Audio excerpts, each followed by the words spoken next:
besoin d'être libéré, d'être calme. Aujourd'hui encore, depuis le 11 avril, les exactions commises vont crescendo et on nous emmerde. Aujourd'hui, la Côte d'Ivoire vit un drame. Nous sommes en deuil. C'est pour cela que nous sommes là. Parce que derrière nous, à l'UNESCO se trouve le préfet, le sous-préfet local que Sarkozy a installé en Côte d'Ivoire. Alors que le président Laurent Gbagbo, le président élu, est interné quelque part. Il est au goulag. N'ayons pas peur de mots. La France exporte ce qu'elle a vécu alors qu'elle devrait servir d'exemple. Nous sommes ici en France parce que nos parents ont combattu pour la liberté de la France. Pourquoi la France ne pourrait pas installer en Afrique cette liberté et au gré de ses envies économiques, installe des guerres, tue des hommes et parade avec leurs amis. Nous dénonçons ça. Oh, honte à la France. Oh, honte à Sarkozy. Eh bien, nous sommes dans les rues, mais nous ne sommes pas seuls. Ne dites pas que c'est la manifestation des Ivoiriens. Nous ne sommes pas en gala. Si par moment on danse, c'est pour expurger nos chagrins. Nous avons de la peine. Donc on danse, c'est ce qu'on fait en Afrique. Mais sachez-le, mesdames et messieurs, que nous sommes là et nous serons toujours là. Ça fait 5 mois, 6 mois que nous sommes dans les rues de Paris. Derrière, on est en train de décorer dans une sorte de méga cérémonie. Mais nous appelons ça une comédie des femmes d'Argentine. Nous les admirons, ces femmes. Pendant des années contre la dictature, elles ont manifesté à la place de 8 mai en Argentine. Nous sommes d'accord avec ça. Mais nous sommes contre ceux qui sont venus donner cette décoration. Parce qu'ils ne sont pas dignes. Ils ont les mains tachées de sang. Ils ont les mains tachées de sang des innocents. Ils ont amené encore des valises d'argent. Nous ne sommes pas seuls. Il y a parmi nous des Béninois, des Camerounais, des Burkinabés, des Sénégalais et des Français. Je vais vous passer une pure et dure. Elle a une peau blanche même. Voilà, elle va vous parler. Je suis blanche, mais je suis noire parce que je suis brésilienne. D'autre part, je vais parler en tant que poète, les ambassadeurs qui s'arrangent, que l'Afrique de langue portugaise se lie à l'Afrique de langue française. Waouh! Et le Brésil aussi. Merci bien. Un soutien tonitruant, on l'applaudit. Nous allons vous passer un des nôtres, un intellectuel, parce que depuis que nous combattons, depuis que nous manifestons, depuis que nous pleurons, il est toujours avec nous. Beaucoup d'intellectuels africains sont avec nous. Kalis Béala et les autres. Vous voyez que le combat des Ivoiriens n'est pas seulement le combat des Ivoiriens. Le combat des Ivoiriens n'est pas seulement le combat des pro-Gbagbo. Et même si c'est le combat des pro-Gbagbo, alléluia. Si c'est le combat des pro-Gbagbo, alléluia. Pourquoi? Parce qu'on a décrié Gbagbo comme un dictateur. On a décrié Gbagbo comme n'ayant pas de soutien. Oh, honte à vous. Allez-y en Côte d'Ivoire, allez-y partout en Afrique. Vous allez voir un dictateur si populaire. Jamais dans le monde. Gbagbo dictateur, oh, honte à vous, Sarkozy. Nous allons vous passer un des intellectuels dont je parlais. C'est un professeur d'université. Il a fait des œuvres de grande qualité, philosophiques même. Il connaît l'histoire de l'homme noir. Il connaît l'histoire de l'Afrique au bout des ongles. L'histoire que les Blancs ont voulu nous cacher. L'histoire qu'ils ont écrite de leurs yeux. Ils ont dénié à l'Africain d'avoir découvert l'électricité. Ils ont caché à l'Africain d'avoir découvert l'ascenseur et même l'écriture. Ils se sont tout attribués, les Blancs. On n'est pas contre les Blancs, mais arrêtez. Dites quand c'est blanc, et quand c'est noir, ayez le courage de dire que c'est noir. Pas seulement de façon triste et funèbre. Professeur Gomez. Merci. Je vais parler de la dette. Parce que tous ceux qui sont dans l'enceinte de l'UNESCO, ce sont des gens qui sont en train de contracter des dettes pour des millénaires. les enfants des enfants des enfants des Africains auront à payer la dette. Mais ce que je veux dire aujourd'hui, c'est que c'est la France qui a une dette vis-à-vis de l'Afrique. La France a contracté vis-à-vis de l'Afrique la dette du sang. Ensuite, la dette de l'honneur.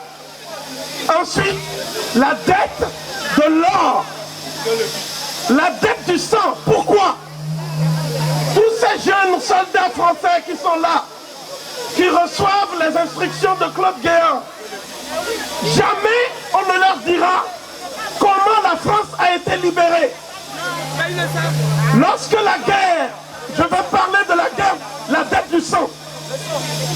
Lorsque Mussolini et Hitler ont attaqué l'Éthiopie en 1935, la France n'est pas venue au secours de l'Éthiopie. Elle a dit que c'est un pays d'Africains qui a été attaqué. Mais lorsque la France elle-même a été attaquée, on a appelé les Noirs. On a été en Afrique de l'Est pour faire une conscription militaire de plus de 2 500 000 Africains. On a demandé à un Guyanais, Félix Eboué, d'aller chercher des Africains qui n'avaient même pas eu l'honneur de faire un exercice militaire. Ils ne savaient pas tirer. On leur a dit, la patrie est en danger. Et le général de Gaulle, en 1944, est venu et a dit, compte tenu de la contribution de l'homme noir à la libération de la France, plus jamais la France n'opprimera des Noirs. Le général de Gaulle sait parfaitement que la libération de la France n'a pas eu lieu en Normandie à la faveur du débarquement des troupes américaines. Elle a eu lieu dans le désert de Libye. Et là-bas, 1 800 000 Noirs ont été mobilisés pour combattre les troupes de l'amiral Rommel, celui qu'on appelait le renard du désert.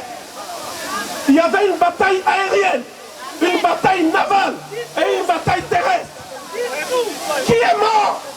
Ce sont des Dahoméens, des Ivoiriens, des Nigériens. Où étaient les Français? Même les gouverneurs français de l'Afrique équatoriale française, ils avaient dit, nous on défend le maréchal Pétain. Nous préférons la collaboration. Ce sont les Africains qui se sont battus pour la France et qui ont versé leur sang pour la France. Lorsque la France a été délivrée des griffes des nazis, qu'est-ce que la France a fait? Elle a demandé aux armées africaines de s'arrêter du côté de Versailles pour qu'on ne voit pas le spectacle de troupes noires en train de défiler devant les Champs-Élysées. Et Leclerc, il a pris des gens qui ne s'étaient pas battus, des hommes blancs, tout blancs, blancs comme neige. Et il les a emmenés sur les Champs-Élysées pour pouvoir dire, voici les libérateurs de la France. Alors qu'ils n'ont jamais libéré la France. Donc, ça veut dire que la France, elle est debout aujourd'hui. Vous êtes devant nous, en train de nous gazer aujourd'hui, parce que nos parents vous ont libérés. Et ce sont... Et un de ceux qui a libéré la France, c'est le sergent Koudou, le père du président Gbagbo. C'est le père du président Gbagbo qui faisait partie. Le sergent Koudou a libéré la France. Il a été blessé. On l'a amené à Fréjus.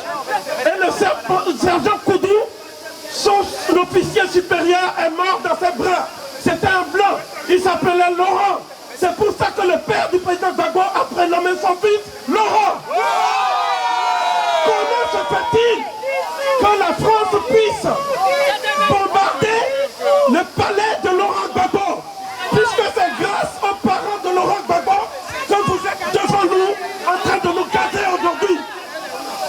Donc nous réclamons la reconnaissance du sang et la dette du sang.